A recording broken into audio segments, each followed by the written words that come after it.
All right. Good morning. Good afternoon. I hope this finds everyone doing well. I wanted to talk a little bit today about social responsibility and corporations from an economic point. So really, there's two competing ideas here that have come out in recent years.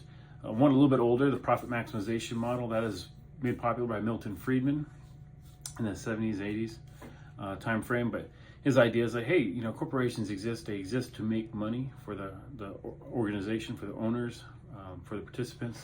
They're there to provide jobs, provide products, provide services. And that's really what they're there for. And that should be their only focus. And their main focus is to make money. Of course, that doesn't mean that they should be able to break the law or work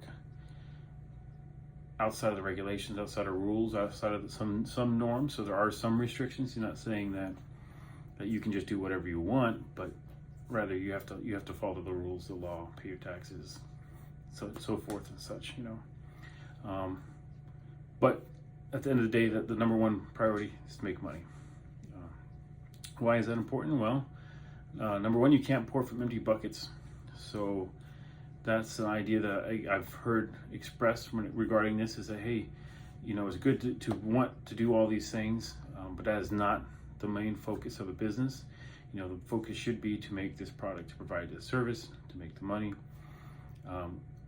Once we create value, then we can take that money, personally, and you can invest it, you can use it, give it to charity, you can use it for whatever means you want to use it for.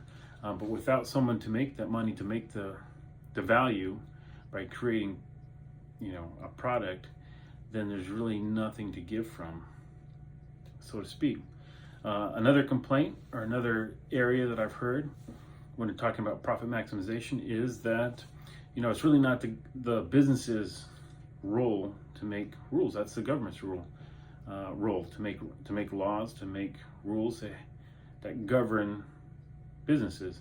And we shouldn't have businesses, performing a role of government. That the government is elected, the representatives are there for a reason, right? And they're there to make rules and laws and govern. So that's one camp. The other camp would be that, hey, corporations have a responsibility to act responsible. They're not only responsible for the shareholders, but also to the stakeholders. So really anybody that has any contact with the business, be it suppliers, be it customers, you name it, the community that they operate in. And so we've seen kind of the other spectrum of that. And of course, I think there is some truth that, hey, we need to be able to operate ethically as business leaders. So where are we sourcing our items from? Are they fair trade? And we'll make sure that we're not using slave trade. I think that is something most people could agree on. But however, it does stretch into other categories that could be a little bit farther. So that's kind of the debate that's been going on, and I hope you guys can think about that a little bit and see how it goes for you.